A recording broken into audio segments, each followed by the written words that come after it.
आदरणीय दर्शकबिन नमस्कार। आज मसँग हुनुहुन्छ एकदम जोसिला, आँटिला र फुर्तिला समाजसेवी र एउटा आवाज बुलन्द गर्ने व्यक्ति एलिजर तामाङजी हुनुहुन्छ। आउनुहोस् उहाँलाई हामी कार्यक्रममा स्वागत गर्छौँ। सर नमस्कार।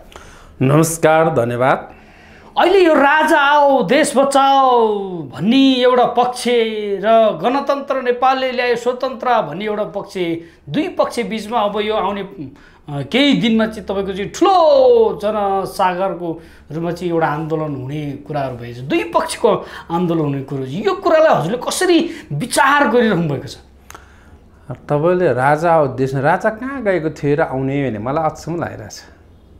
हाम्रो देशमा राजा छैन, को राजा चाहिँ आउँछ? तर राजा पक्षकोहरूले त राजा आऊ देश बचाऊ। तपाईँको एउटा कुरामै म आपत्ति के जन्न चाहन्छु भने राजा को छ? यहाँ नेपाल देशमा राजा छ? राजा छैन। अनि त्यही कारण को राजा आएर चाहिँ देश बचाउनु पर्ने? यति देश बचाउने हो भने हाम्रो तामाङ राजाहरूले बचाउँछ। हाम्रो पुर्खा जुन तामाङ राजाहरू थियो नि, तामाङ राजाको वैभा राजा, लप्चन राजा, दोर्जे राजा, देशदेखि लिएर जति पनि घले राजा जति पनि थिए नि, यही राजाहरू आयो भने यो देश बच्छ, यो देशमा विकास हुन्छ, समृद्धि हुन्छ, यो देशको यो अनुहार नै फेरिन्छ। तर अहिले को चाहिँ राजा आउने कुरा गर्नुभएको छ त? अनि यो तपाईँको यो हुने 15 गतेको यो ठुलो आन्दोलनको यो चाहिँ दुर्गा प्रसाईको यो ग्राइन्ड योजना बन्दैछ भन्ने कुरा छ। यो दुर्गा प्रसाई गभाडेको एउटा यो के यसो रमिता होला, त्यसपछि ज्ञानेन्द्र शाहको के रमिता त होला, तर पुर्खौँदेखिको सम्पत्ति छ ज्ञानेन्द्र शाहको, त्यो सम्पत्ति चाहिँ अब तहलाउँदैछन् भन्ने कुरा नि छन्। होइन, त्यो तहलाउनै पर्छ। ज्ञानेन्द्र शाह एउटा अहिले एउटा नेपाली नागरिक हो।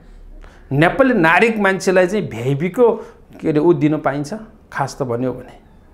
त्यही कारणले एउटा कुरो के भन्न चाहन्छु भने यो देशमा जो मान्छेले भिआइपीको नाममा देश दोहोर गइरहेछ नि, यिनीहरूलाई देशद्रोहको मुद्दा लाउनुपर्छ। अनि देशलाई सिद्ध्याउने स्रोत र साधन जति पनि सिद्ध्याउने काम गरिरहेछ नि, योलाई ठिक पार्नुपर्छ भनेर चाहिँ म भन्न चाहन्छु। किनभनेदेखि चाहिँ अहिले राजशास्त्र फर्काउनुपर्छ अरे। राजशास्त्र गइसकेको कुरो फर्केर आउँछ? 20-25 वर्ष भइसक्यो मरिसकेको, त्यो मसान घाटमा पुगिसके, त्यो मसान घाटमा पुगिसकेको कुरा फेरि फर्ता आउँछ भन्ने कुरा थाहा छ? एउटा कुरा म उदाहरण के दिन्छु नि, कुनै पनि व्यक्ति मरिसकेपछि, कुनै पनि संस्था मरिसके बिउन्जो कुरा त कहीँ पनि छैन त। यही कारणले गर्दा कुनै पनि हालतमा राजशास्त्र आउने भनेको गफा मात्रै हो, कुनै पनि हालतमा आउँदै यो जनता जुधाउने बाजाउने एउटा ऊ मात्रै हो। अर्को कुरो के हो भने यहाँ को जनता जुत्दैछन्? कोही पनि जुत्दैन। एउटा कुरो के भनेदेखि यहाँ इन्डियाबाट नेपाल देशमा चाहिँ राजनीतिक अस्थिरता गर्नको निमित्त जुन पैसा पठाएर यहाँ जुन प्रकारको आन्दोलनहरू गर्न आन्दोलनहरू गर्न दिइरहेको छ, त्यसको प्रभाव केही मात्र त हुन्छ। तर राजा फर्केर आऊ भन्दाखेरि को राजा ल्याउने भने मैले अलिक भने नि, ज्ञानेन्द्र शाहलाई राजा मान्न सकिन्छ नेपाली जनताले? पारस शाहलाई राजा मान्न सकिन्छ? अनि राजशास्त्र फेरि हाम्रो नेपाली जनताले फालेको हो त? यो त राजशास्त्र राजाहरूले नै फालेको हो नि त, पूर्व राजाहरूले नै फालेको हो। तपाईँले एउटा कुरो के भन्दाखेरि के अरे दरबार हत्याकाण्ड हुने बेलामा के नेपाली जनता गएर त्यहाँ बन्दुक पर्काउनु गएको हो त? देवेन्द्रको हत्या गर्न के वीरेन्द्रको र देवेन्द्रको हत्या गर्न के नेपाली जनता पुगेको हो त त्यहाँ? होइन, यो ग्रेन्ड डिजाइनमा ज्ञानेन्द्र शाहको ग्रेन्ड डिजाइनमा नै त्यहाँ दरबार हत्याकाण्ड भएको होइन त? अनि यस्तो हत्याकाण्ड भएको मान्छे शाह वंशले शाह सिद्धाउँदै आएको त राजाको इतिहासमै हेर्नुहोस् न, मन्दिर राजा कसरी भए, त्यसपछिको आउने राजाहरू कसरी भए, कसले सिद्ध्याए भन्ने कुरा त छँदैछ त। सबै राजशास्त्र सिद्ध्याउने काम उनीहरूकै व्यक्तिबाट भएको छ र उनीहरूले नै गोली हानिएको छ। अनि नेपाली जनतालाई अहिले किन टाउको दुखाइ भएर? हामी त लोकतन्त्र गर्न त आइसक्छ। अहिले नेपाली जनता पनि कोही पनि राष्ट्रपति हुनसक्छ, प्रधानमन्त्री हुनसक्छ, त्यही व्यवस्था आइसकेको छ। अहिले यस्तो सुन्दर एउटा बगैँचा बनेको छ, विभिन्न किसिमका फुलहरू फुलेको, रङ्गी चङ्गी फुलहरू फुलेको, त्यो बगैँचामा मान्छे रमाउँदैछ। अनि यो फुलमा सुवासना दिन खोजेर फेरि त्यो फुल सबै काटेर चाहिँ त्यो मरुभूमि बनाउने अथवा यो पहाड उजाडेको पहाड बनाउने चाहिँ कसलाई मनपर्छ र? पर्दैन नि त। यही कारणले गर्दा कुनै पनि हालतमा नेपाली जनताले अहिलेको राजशास्त्र फर्केर आउने कल्पना गर्नु पर्दैन। यो उनीहरूले सिद्ध्याएको राजतन्त्र फर्किने हो भने कुनै पनि व्यवस्था परिवर्तन हुनुको निमित्त रगतको खोलो बग्छ। एउटा कुरो तपाईँले एउटा कुरा देश एकीकरण गर्ने बेलामा रगतको खोलो बग्यो नेपालको इतिहास हेऱ्यो भने। वीरेन्द्र शाहले हाम्रो तामाङहरूको, राई, लिम्बू, त्यसपछि अनि यो जति पनि हाम्रो मूलवासीहरू छ, मूलवासीहरूको सबै राजालाई काटे, मारे। 2423 राज्य सबैलाई मारे, एउटै राज्य बनायो। त्यति बेला मार्यो नि त, भनेको रगतको खोला त बग्यो। त्यसपछि फेरि राणाहरूले चहलखेल गराए। राणाहरूले जङ्गबहादुर राणाले तपाईँले के अरे प्रधानमन्त्री खानको निम्ति उसले आफ्नो राजनीति स्थापित गर्नलाई कोत पर्वको कुरा तपाईँलाई थाहै होला। कति मान्छे काटिए, कति मान्छे मारिए। त्यसपछि राणा शासन फाल्न जुन प्रजातन्त्र आउनको निमित्त त्यहाँ पनि लडाइँ भयो, रगतै खोला बगे, कति मान्छे शहीद भए। अहिले त्यो राणा शासन फाल्नको निमित्त तपाईँले देख्नु भने अहिले पनि हामीले किताबमा धर्मभक्त महादेवमा गङ्गालाल श्रेष्ठ कति मान्छेले त झुन्ड्याएर कति क्रूरता साथ मारिएकै थिए, रगतै खोलै बगाए, बलिदान गरे आफ्नो जिउलाई। र त्यसपछि आएर हामीले हेर्दै गए त के अरे जुन बहुल्य प्रजातन्त्रता आउनको निम्ति पनि लगायतको फलै बगे। र अहिले आएर फेरि लोकतन्त्र गणतन्त्रको निम्ति त 12 वर्ष युद्ध गरेर 70,000 मान्छे त बलिदान गराए। अब यस्तो बलिदान के नेपाली जनतालाई चाहिन्छ त?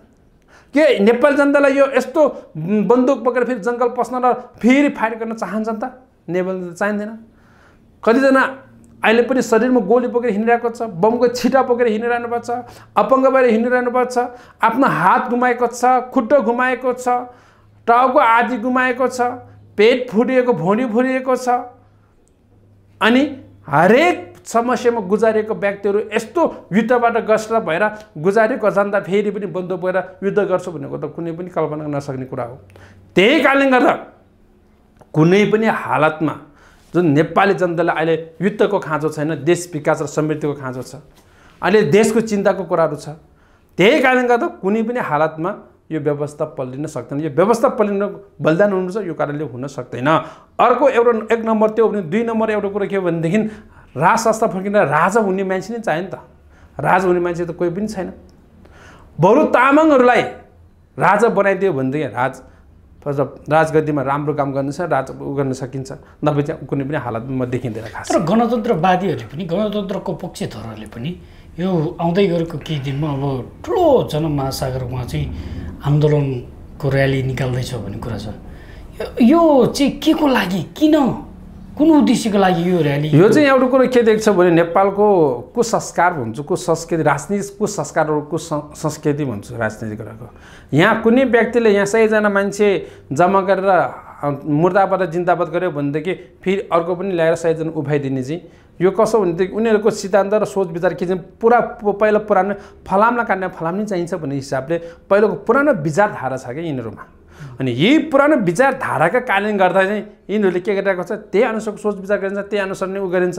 अब यहाँ राजशास्त्रवादी जो आएर उ गर्न थालिसकेपछि अब यिनीहरूलाई इन्काउन्टर दिनको निमित्त चाहिँ हामीले गर्नुपर्छ भनेर त्यो गरेको प्रोग्राम हो। तर यसको उपलब्धि, देशको समाजको उपलब्धि केही पनि देखिँदैन। यो जस्ट इन्काउन्टर दिनलाई गरेको प्रोग्राम हो। यो गरिरहनु आवश्यक पनि थिएन, खासै आवश्यक पनि छ जस्तो मलाई लाग्दैन। तर यो कुरा हो। तर यसमा भोलि गएर भिडन्त हुने सम्भावना देख्छु। त्यो दिनमा यताबाट पनि उदार्ने कुराहरू गरेको छ र यस्तो हुने बेलामा भोलि पर्सि जे पनि हुनसक्छ। यसमा चाहिँ नेपाली युवाहरू हामीलाई सजग हुन म हार्दिक अनुरोध पनि गर्छु। हामी अहिले लडाइँ लडेर हामीलाई केही पनि फरक छैन।